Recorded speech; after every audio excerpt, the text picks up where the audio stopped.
देश में कर्मचारी पेंशन योजना 1995 यानी एक्स 95 के तहत आने वाले पेंशनभोगी पेंशनर्स की संख्या करीब 75 लाख है। साथ ही इसके तहत 6 करोड़ से ज्यादा शेयर होल्डर्स भी शामिल हैं। इस स्कीम कर्मचारी भविष्य निधि संगठन EPFO चलाती है। इसके तहत पेंशनर्स को फिक्स मिनिमम पेंशन मिलती है। इसके साथ साथ कई अन्य तरह की सुविधाएं भी मिलती है, लेकिन कई बार पेंशनर्स को पेंशन से जुड़ी समस्याएं भी आती हैं। इसके लिए पेंशनर्स को काफी चक्कर काटने होते हैं। पेंशनर्स की शिकायतों के जल्द समाधान के लिए पेंशन अदालत बनाया गया है। इसके जरिए सीनियर सिटीजन की पेंशन स्वीकृति तथा संवितरण से संबंधित शिकायतों को दूर किया जाता है। साथ ही संबंधित प्राधिकारियों द्वारा संपर्क कर शीघ्र तथा सही निपटान होता है। कैसे करें दर्ज कराएं ऑनलाइन शिकायत।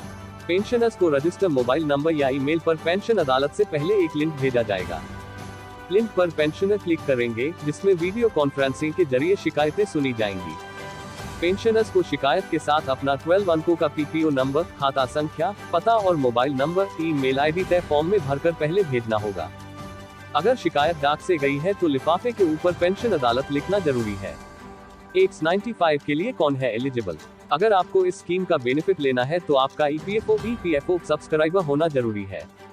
किसी भी EPFO सब्सक्राइबर यानी मेंबर की सैलरी से हर महीने एक तय अमाउंट EPF खाते में जमा होती है। इसमें से 8.33% राशि पेंशन मद में चली जाती है। साथ ही EPS 95 pension scheme x 95 scheme के तहत पेंशन पाने के लिए कर्मचारी को कम से कम 10 साल की सेवा पूरी करनी होगी। इस स्कीम के तहत रिटायरमेंट की उम्र 58 साल है। EPF मेंबर 50 साल की उम्र से कम दर पर अपना EPS भी निकाल सकता है। एक्स 95 से जुड़ी खास बातें। 58 साल की उम्र में रिटायरमेंट पर मेंबर पेंशन। बेरोजगार होने की स्थिति में 50 साल की आयु से समय पूर्व सदस्य पेंशन।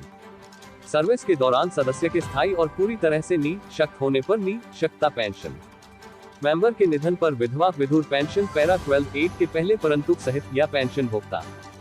सदस्य पेंशन भोक्ता के निधन पर 25 साल की आयु तक एक बार में 2 बच्चों के लिए बाल पेंशन। किसी सदस्य या पेंशन भोक्ता की मृत्यु या पति या पत्नी की मृत्यु होने पर 25 साल की आयु तक एक बार में 2 अनाथों को अनाथ पेंशन। विकलांग बच्चे अनाथ बच्चे के पूरे जीवन काल के लिए विकलांग बच्चे अनाथ पेंशन। सदस्य की मृत्यु पर नामित पेंशन और कर्मचारी पेंशन योजना 1995 के तहत परिभाषित कोई परिवार नहीं होने की स्थिति में सदस्य द्वारा विधिवत नामित व्यक्ति को जीवन भर के लिए भुगतान किया जाता है। किसी सदस्य की मृत्यु पर आश्रित पिता या माता को पेंशन बशर्ते सदस्य का कोई परिवार या नामित व्यक्ति न हो।